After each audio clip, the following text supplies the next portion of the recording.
여러분 반갑습니다. 정구 박사입니다. 즐거운 주말 보내시고 계십니까? 이번 주는 주중에 비가 한 차례 오면서 기온이 잠깐 좀 내려갔었는데 다시 너무나도 좋은 날씨가 이어지고 있지 않나 생각이 듭니다. 다들 즐거운 주말 보내시고 다음 한 주 이러한 기온을 바탕으로 좋은 성과 내셨으면 하고요. 자, 그럼 바로 시작해 보도록 하죠. 금요일날 뭐 미국 시장이라든지 유럽 시장, 뭐 홍콩 증시는 이 부활절인 관계로 휴장이죠. 휴장이어서 일단 그런 부분에서 참고할 데이터가 많이 없는 상황이라 뭐 이런 쪽은 뭐 추후에 차트만 보고 좀 이야기를 해보고요. 시장은 여전히 답답한 장세가 연속이 되고 있다라고 보여집니다. 우크라이나 전쟁은 해결될 기미를 안 보이고 있고요. 그런 가운데 유럽의 러시아산 천연가스에서 의존을 탈피하려고 하는 상황 속에서 조선주가 최근에 누적 수주가 1분기에 올해 누적 수주의 40%를 경신했다라는 이슈가 지속적으로 부각이 되고, 또 금요일에는 많은 조선 회사들의 수주 공시가 나오면서 금요일 날까지 강세를 좀 이어갔는데, 이런 부분이 다음 주에 한 차례 조정을 거치고 다시 올라오는지 체크를 해야 될 것 같고, 그 밖에 이제 경기 민감주, 곡물, 에너지 섹터의 강세가 지속 이어지고 있습니다. 사실 이 부분이 증시를 더 답답하게 만드는 원인이 될 수도 있는 거죠.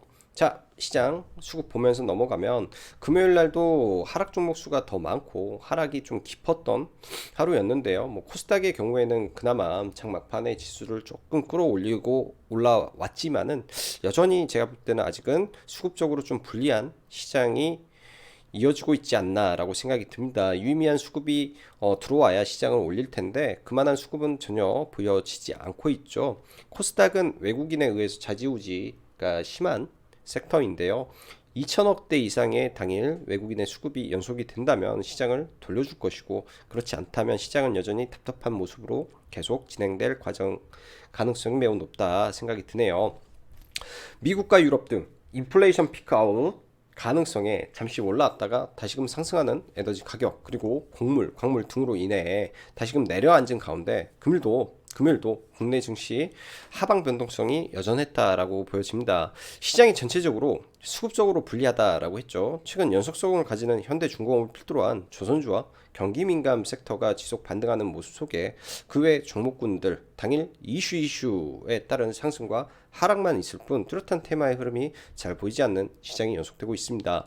시장에 의미 있는 수급의 변화가 나오면 좋은데 아직까지는 유의미한 수급의 변화가 없기 때문에 지수는 좁은 박스권에서 움직임을 반복할 것이고, 잠시나마 인플레이션 피크아웃 이슈가 있었죠. 그래서 미국 증시가 올랐다 떨어졌다 난리가 났는데, 시황상 제가 볼 때는 변화가 없다라고 느껴져요. 인플레이션 피크 아웃 이슈가 있었지만은 이 또한 변수는 에너지 가격의 상승과 곡물 가격의 변화에 주목할 수밖에 없는데, 이런 부분이 내려와야 진정한 이 피크아웃이 되는 거겠죠. 아직까지는 그런 모습이 보이지 않다 보니까 지수가 올라가다 다시 꺾이고 떨어졌다라고 보는 게 맞을 겁니다. 시장을 끌어올리는 시황상 변화가 없다라고 판단해야 될 것이고, 그렇다면 답은 답답하지만 당일 주도주의주의 공략이나 성장이 확실한 종목의 하락을 기다리고 대응하는 전략분이 없다라고 보여지네요. 조선주가 최근 좋죠. 금요일날 특히 이제 수주 공시가 여러 차례 나오면서 금요일날 한 번 더 슈팅을 좀 보여주었는데, 일단 다음 주에 좀 밀리더라도 그런 돌파된 자리들을 잘 지지해 주는지 봐야 될 것 같고요. 곡물들 목요일 날도 강한 상승이 나왔는데, 사실 목요일 날의 상승은 저는 현대사료의 상황 때문에 그러지 않았나 생각이 들었었습니다. 그래서 그런 부분을 연속성을 가질 거라고는 생각은 하지 않았는데, 금요일날 같은 경우는 또 아르헨티나에서 운송 파업이 있었죠. 그럼으로 인해서 또 새로운 곳에 불이 지펴지다 보니까 곡물 섹터가 한 번 더 강했다라고 보여지고요. 계속 관심은 갖고 볼 생각입니다. 저는 남해악 위주로 계속 봤었고요. 석탄, 유럽에서 이제 석탄 러시아 제재 때문에 뭐 시간에 올랐는데, 시외 항상 오른 종목군들은 그 다음날 조심하는 게 낫고, 지금 현재 천연가스 가격도 지속 상승을 하고 있습니다. 조선주가 좋은 것도 결국은 유럽의 천연가스 수입, 그러니까 러시아의 천연가스 의존도를 줄이기 위한 대체 수입 활로를 찾기 위한 과정 속에서 LNG 선언이 필요하기 때문에 지금 이런 모습을 보여주고 있는데요.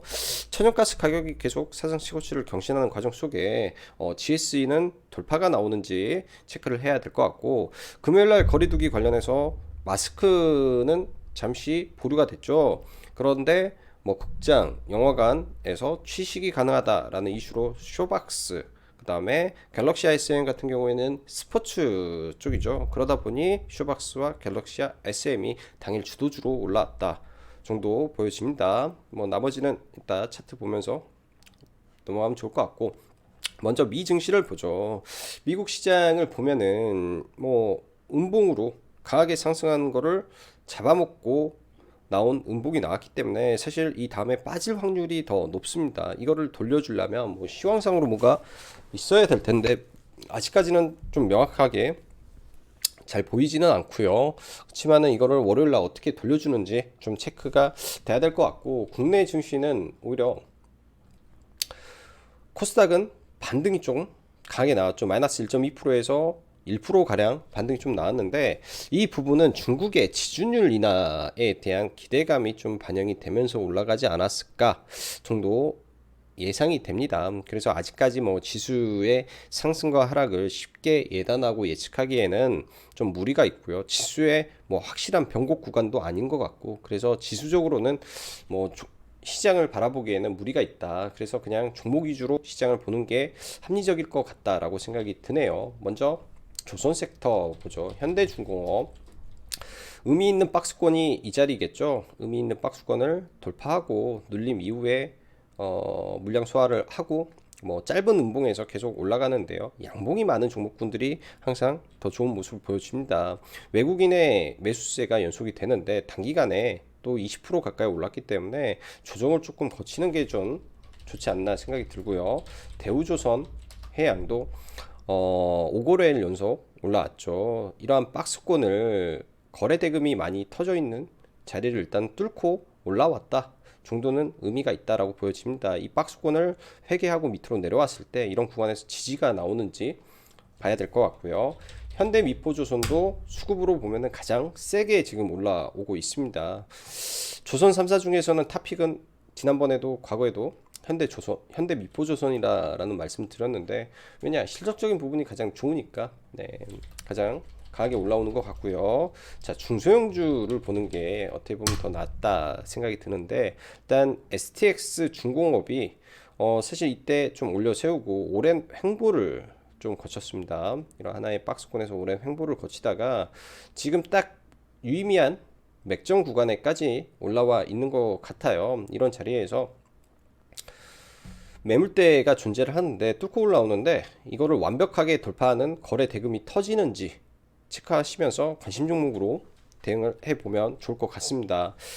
원래는 STX 엔진이 대장이었는데요. 이 앞에 이 매물대가 굉장히 두껍지 않을까라는 생각이 들어요. 강하긴 하지만은 이 종목이 이 매물대를 뚫고 올라갈 수 있을 것인가라는 데 의문이 저는 좀 들기 때문에 사실 거래 대금도 너무 약하고요. 그래서 비중을 줄여서 STX 중공업을 좀 보는 게 어떨까 정도 생각이 듭니다. 그래서 지금 현재 시점에서 조선주가 가장 강하게 움직이고 있는 걸로 시장에서는 봐야 될 것 같고요.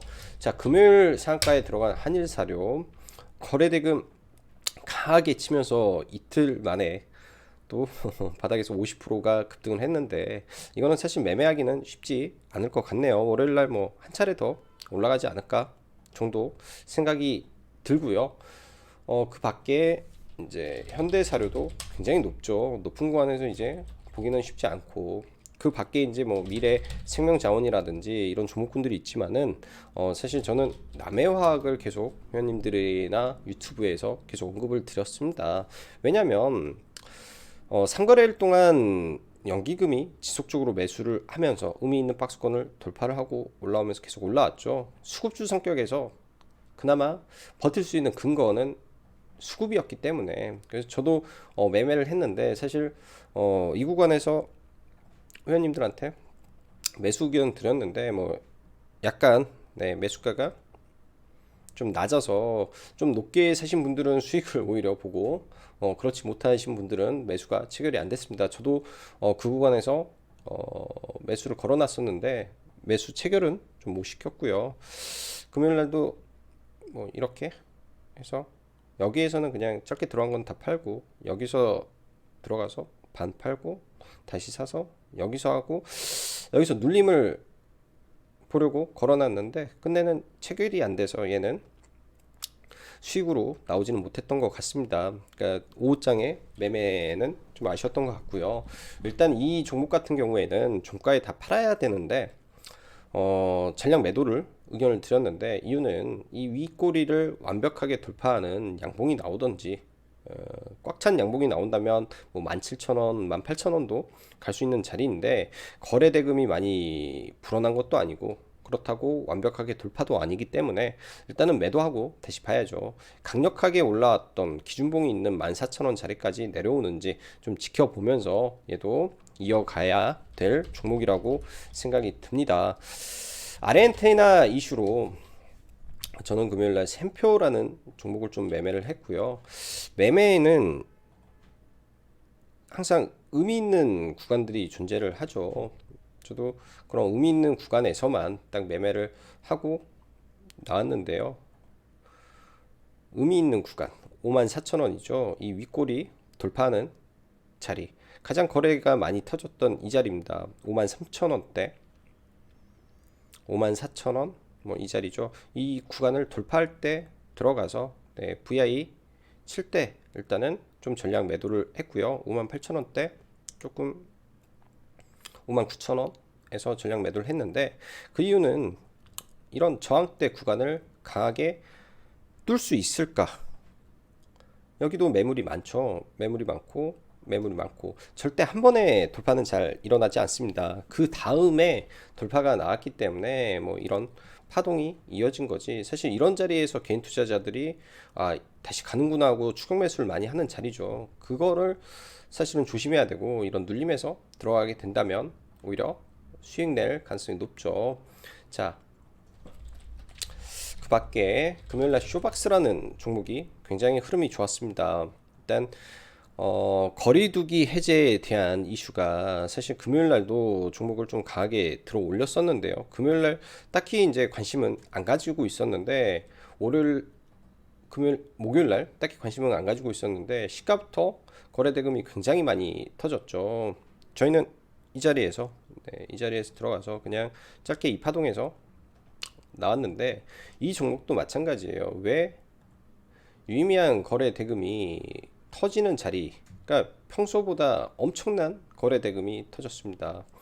뭐 이런 자리들 알고 들어갔으면 좋겠지만은 굉장히 이 종목도 빨리 올랐기 때문에 이런 의미 있는 눌림 자리가 굉장히 맥점이 되는 거죠. 그래서 당일 주도주 관점에서 본다면은 거래 대금이 일단은 많이 터져야 되고 시장에 이슈가 살아 있어야 되며 시장에 이런 추가적인 매수세가 끊이지 않아야 되는 게 기본적으로 당일 주도주의 기본 개념이 되지 않나라고 생각이 듭니다. 그래서 금요일날 시장은 뭐 결국은 뭐 그런 종목군들 외에는 조금 답답한 모습이 좀 있어서 매매하기가 참 까다로운 그런 시장이었고요.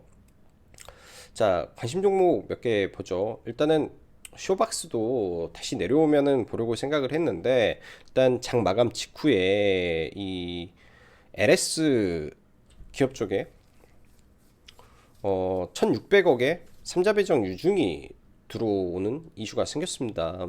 아무래도 그런 이슈를 알고 있는 쪽에서 미리 돈이 많이 들어오지 않았을까라는 생각도 들어요. 그래서 그런 부분이 갭을 높게 떠버린다면은 좀 보기는 어려울 것 같다 생각이 들고 GSE를 한번 보죠. 5월 말에 유럽에서 에너지 관련된 이 러시아 에너지 의존을 줄이기 위한 공동구매에 대한 부분을 이야기를 하고 있습니다. 그런 논의들이 계속 이어질 텐데 일단은 천연가스 가격이 계속 올라오고 있기 때문에 결국은 이 매물대를 어떻게 뚫고 올라오느냐가 저는 관건일 것 같아요. 깨져야 될 자리에서 주가가 깨지지 않고 다시 올라오고 있다라는 거는 지금 다시금 판을 만들고 있지 않을까라는 생각이 들어요. 그래서 의미 있는 가격대 결국 5,900원이 사실은 의미 있는 가격인데 그 자리에서 돌파하고 안착이 되는지 일단 지켜봐야 될 것 같고, 저는 이 종목을 매매는 했는데 본전에 나왔습니다. 일단 첫 구간에서 이거는 한 주 마킹이었고요. 한 주 마킹이었고, 여기서 들어가서 이거는 손절을 하고 반 팔고 나머지를 좀 다시 주워 담아서 수익으로 나왔는데, 결국은 네, 본전에 딱 나왔던 것 같아요. 뭐 특별하게 이제 수익을 내고 그러진 못하고 본전에 딱 매매를 마친 것 같습니다. 결국은 지금 여기 있는 이 박스권이 의미 있는 자리이고요. 이 아래 5,900원도 의미 있는 자리라고 저는 보여집니다. 그래서 밑에 있는 이평선들이 정배열 상태에서 올라오고 있기 때문에 이런 5일선 기준으로 타점을 잡아보시고, 강하게 올라올 수 있는 이 모멘텀도 같이 가지고 있다라는 관점에서 조금 체크를 해야 될 종목 같네요. 조금 체크를 해야 될 종목 같고요. 자, 그 다음에 금요일날 좀 시장이 너무 이상해서 뭐 이스트 아시아 홀딩스 뭐 이런 애도 조금 올라왔는데, 사실 최근에 이런 종목군들이 너무 많습니다. 매매는 하더라도 하도 종목이 없어서 금요일날 매매를 했고요. 관성이라고 해야 되겠죠. 네. 최근에 현대사료 뭐 그런 종목군들의 흐름이 많았기 때문에 여기서 강하게 거래가 들어올 때 들어가서 얘는 분할로 청산을 좀 했었고요. 그 밖에 CJ 프레시웨이라는 종목도 실적 이슈로 올라왔죠. 이 종목 같은 경우에는 박스권이 존재를 해요. 의미 있는 박스권이죠. 시가부터 박스권 갭을 들면서 올랐기 때문에 당연히 어찌 보면은 시가 갭 매매를 해도 충분히 좋은 종목이었다라고 보여집니다. 시가에 강하게 상승이 나왔는데, 이 물량이 이제 차익 매물이 나온 거죠. 차익 매물이 나온 상태에서 다시 이거를 끄집어 올렸다라는 거는 수급이 들어왔다라고 우리는 해석을 하면 됩니다. 그러면은 이런 종목을 매매를 할 때 가장 좋은 자리가 어디일까요? 무조건 이 자리죠. 네, 의미 있는 수급이 들어와서 돌파를 했고 눌리는 자리. 그래서 저도 사실 이 자리에서 매매를 좀 해서, 좀 느린 종목이기 때문에 그런 자리에서 분할로 들어가서 그냥 분할로 청산하고 금요일날 매매를 마쳤던 것 같습니다. 사실 당일 이슈, 그 다음에 주도주 매매에 있어서는 지지와 저항을 빼놓고는 설명이 안 되는데요. 지지와 저항을 안다라고 해서 모든 종목이 그게 부합이 되는 건 아닙니다. 예를 들면은 뭐 거래대금이 뭐 1,000억 이상의 거래대금이 터진다든지, 혹은 돈이 많이 터지더라도 또 하염없이 하락하는 경우도 비일비재하죠. 왜 하락이 안 될까에 대한 고민도 해봐야 됩니다.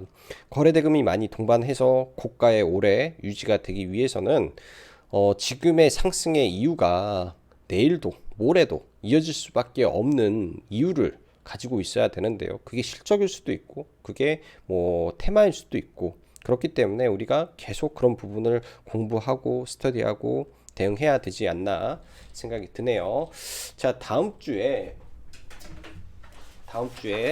일단은 뭐 큰 일정은 아니지만은 데이터 기본법이 시행이 됩니다.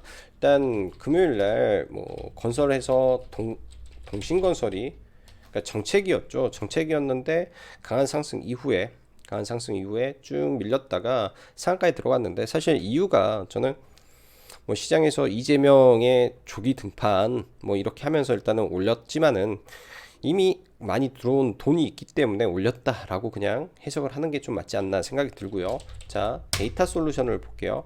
금요일날 올라왔죠. 다시 좀 눌리고 다음 주 수요일날 시장에서는 데이터 기본법 시행이 예정이 되어 있습니다. 데이터 기본법 시행이기 때문에 그런 상태에서 좀 눌려주는지 보시면서 의미 있는 자리에서만, 이 자리에 오면 보고 안 보면 되겠죠. 그렇게 시장을 좀 보면 될 것 같네요. 자, 다음 한 주도 송 투자하시고, 오늘은 여기까지 장구 박사였습니다. 감사합니다.